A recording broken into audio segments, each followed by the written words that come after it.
Hey, what's up guys? City here back again with another video, and today we are taking a look at Game of Nations, which is an idle RTS available on the App Store. The link to the game is in the description down below for iOS as well as Android if it's available for Android. Now don't forget to leave a like and pop a sub. It really helps out small channels like mine. But without further ado, let's get right into it. The good stuff.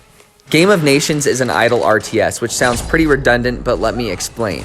So you have an army and you have a specific number of units that you can have in your army at a given time. Now you have to choose from a wide variety of units, all with their own unique strengths and weaknesses and abilities and ways they maneuver the battlefield. And you have to figure out which ones have the best synergies or can create really cool strategies for your army during battle.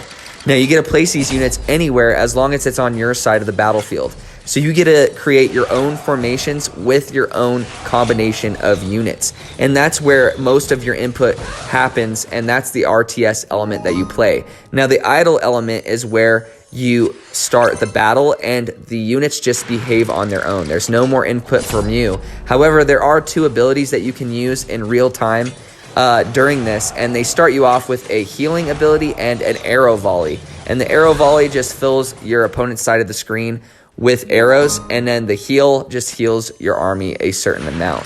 So that's the gameplay loop, and that's what you're going to be spending a majority of your time doing. Now this is a lot like, if not just exactly like, Battle Legion, which is a multiplayer only version of this gameplay loop that I've been talking about, with a Clash Royale monetization system to boot. Now, what this game does differently to set itself apart is this is a single player focused game of this idle RTS gameplay. Now, the single player, there's a huge campaign as well as a variety of single player game modes. Now, with all of these modes and single player campaigns, you're going to be earning currencies as well as gear to equip your units with, which is another thing this game does differently.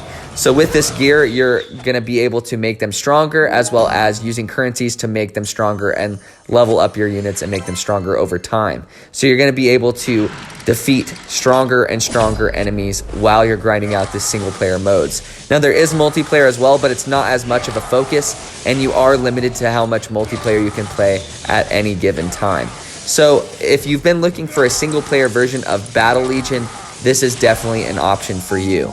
It's also important to note that there's an idle element to the game where if you are not playing the game and the game is closed on your phone, you will be able to still accrue currencies, and so your army is technically still working for you, and then whenever you come back to the game, you can collect everything that your army has collected for you.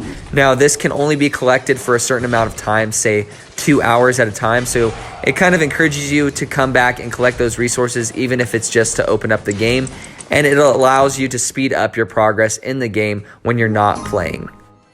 The bad stuff. As with any idle game on the App Store, your progression is going to slow down over time, but if you treat this game as a slow burn, maybe that won't bother you as much. Now also, the monetization model is aggressive, but not necessarily with the gameplay itself and feeling like it's frustrating, but the in-game advertisements for deals in the shop appear quite frequently when you first start playing this game. Eventually, over time, they kind of peter out and they don't appear as often, but it's important to note that they do happen. All in all, if you really enjoyed Battle Legion but you got burnt out from the multiplayer aspect of the game, look no further than Game of Nations. It has a robust single-player campaign and game modes to complement the multiplayer that you see in Battle Legion. And I really enjoy my time with this genre. I feel like this genre is pretty new and you don't see a lot of it on the App Store. And for some reason, it really scratches an itch for me, and I enjoyed it even though I thought it looked and sounded stupid to begin with. So if you haven't tried out this genre of game before, I highly suggest you guys try it out.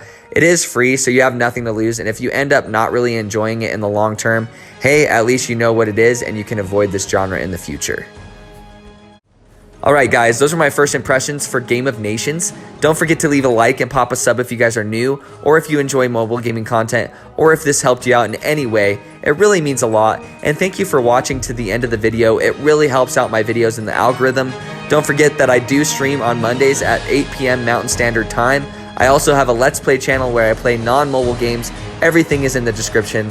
I really hope you guys are staying safe, and take it easy.